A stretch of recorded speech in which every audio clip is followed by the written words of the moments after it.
Nation of Fit in 10, welcome to day 63. We've got 7 days to go in this challenge, 7 days.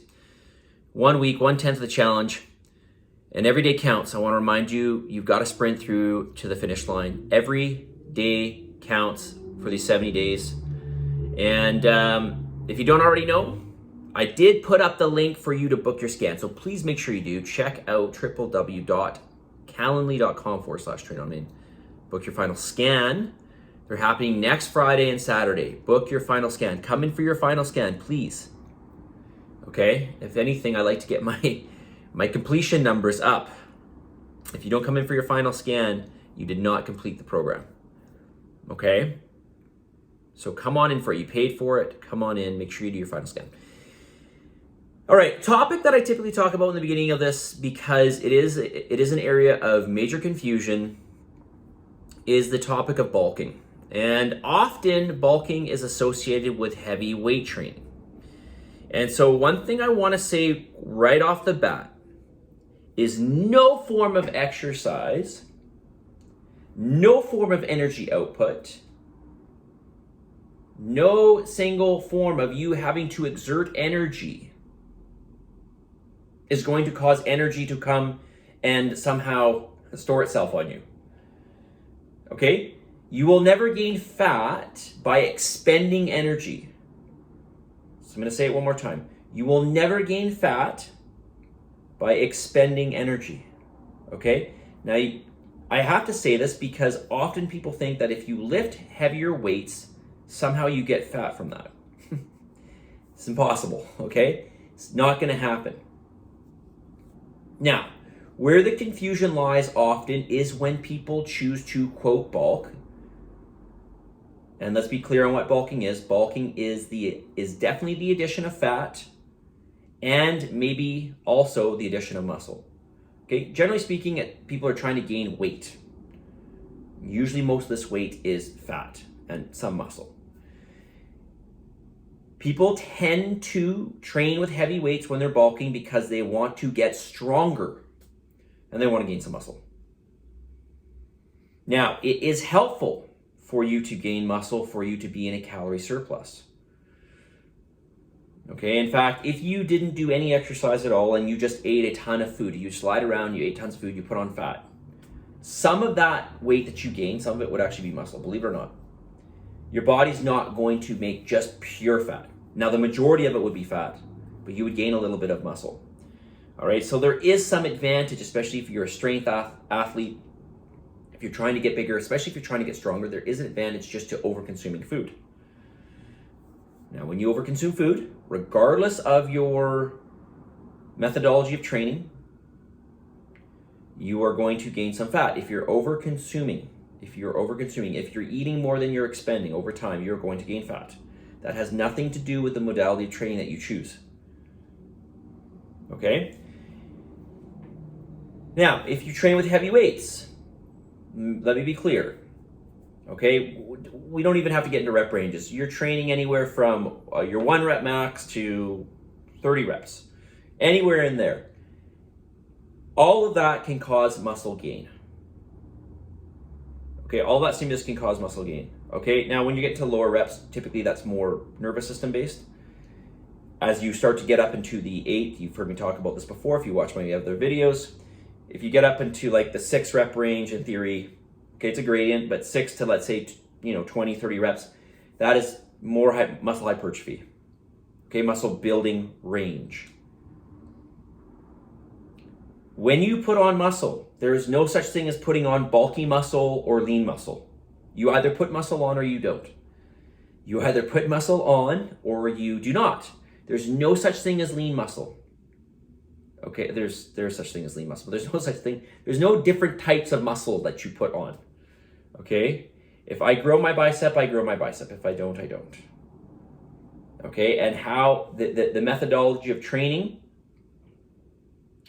okay, it's not going to change this. You can do different exercises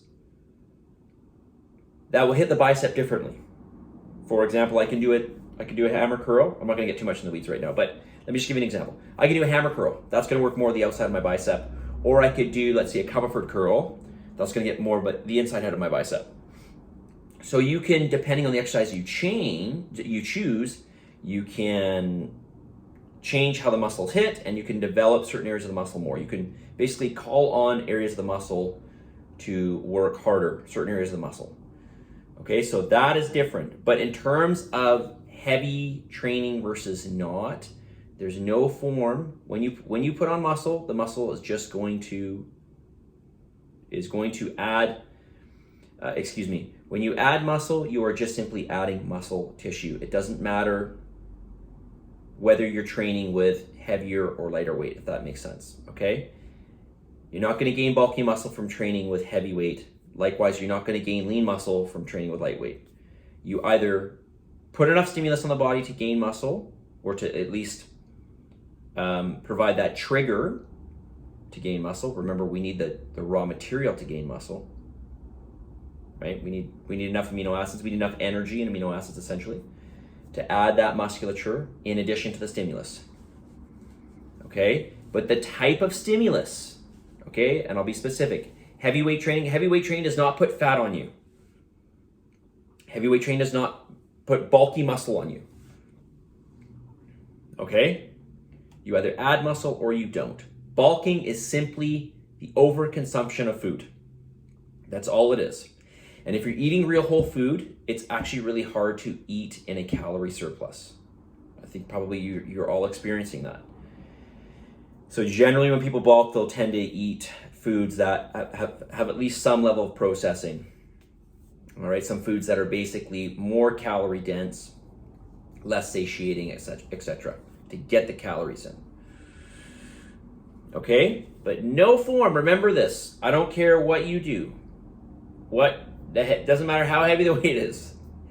None of that adds fat onto you. Okay, none of that makes you bulky. Okay. Okay, so I hope that's clear. All right, should I talk about... All right, let's talk about the...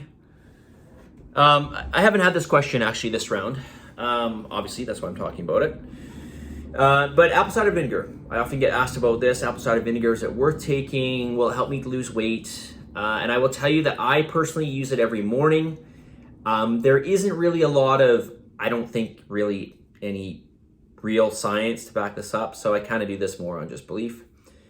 However, there are some maybe indirect things about apple cider vinegar that are great in terms of helping your body composition. But let me go through some claims here about why apple cider vinegar is good to have it in your repertoire of things that you consume. So number one, it will help to curb your appetite. Number two, the mother, if you buy apple cider vinegar that's got the mother in it, you can see it. It's basically like, little bits of solid in the apple cider vinegar. It's a probiotic. All right, so that's going to be really, really good for your gut health. Number three, again, these are not necessarily backed by science. I'd have to really take a look, to be honest with you. Last I checked, I don't really know if there's studies to back this up. But the claims are that it lowers fasting glucose, blood glucose, which is good, and it lowers fasting insulin. This is another good thing. Okay, which really should translate into, in addition to this, should translate into lowered general inflammation. Number five, it's supposed to lower your bad cholesterol carrier, okay, your LDL, and triglyceride, blood triglycerides. Even if it does, I don't really know if that's really that important or not, to be honest with you. Number six, although it could be, I'm not saying it's not, aids in digestion. All right, it's going to add, or it's going to help you to produce more stomach acid. This is really, really important if you're eating, especially meat. And it's high in polyphenols. Okay, polyphenols, these are basically, you could think of them as nutraceuticals or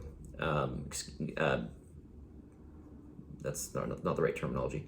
You can think of them as basically plant materials that help to keep us healthier, okay? And in particular, polyphenols tend to be associated with fighting cancer. All right, so apple cider vinegar is high in, I believe, hydroxycinnamic acid. So it's just a type of polyphenol. Okay, so some reasons why you may want to have some apple cider vinegar. I do it every morning, by the way. I do apple cider vinegar, lime juice, so fresh lime juice, apple cider vinegar, sea salt, electrolytes, glutamine, and a greens formula, which is basically like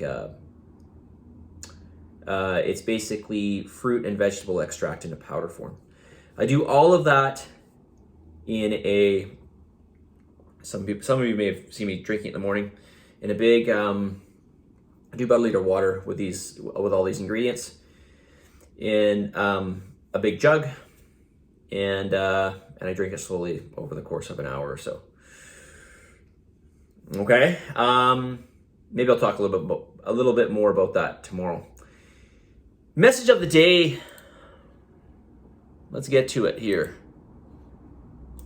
as we round out this final week of the challenge.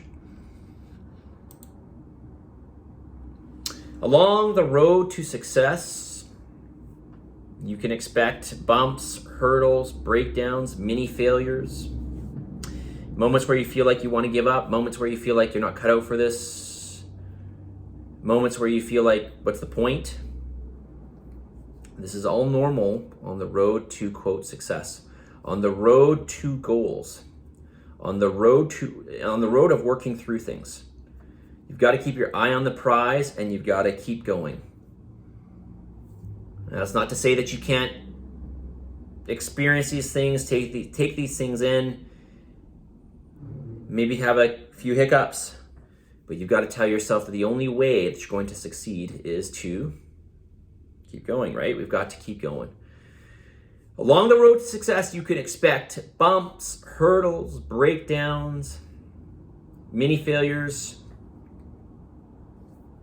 moments where you feel like you want to give up, moments where you feel like you're not going to succeed, moments where you feel like, what's the point? Moments where you feel like you're not cut out for this. But I'm telling you, if you keep trying, you're going to get closer and closer and closer, and you're going to learn more, and you're going to become more in tune and more well-versed in that experience of trying to attain whatever it is you're trying to attain. You've got to keep going, all right? Positive energy, positive vibes. Believe in yourself. For the love of God, give some gratitude. And I will talk to you all tomorrow as we head into the final week. Crazy, right? The final week of Fit in 10.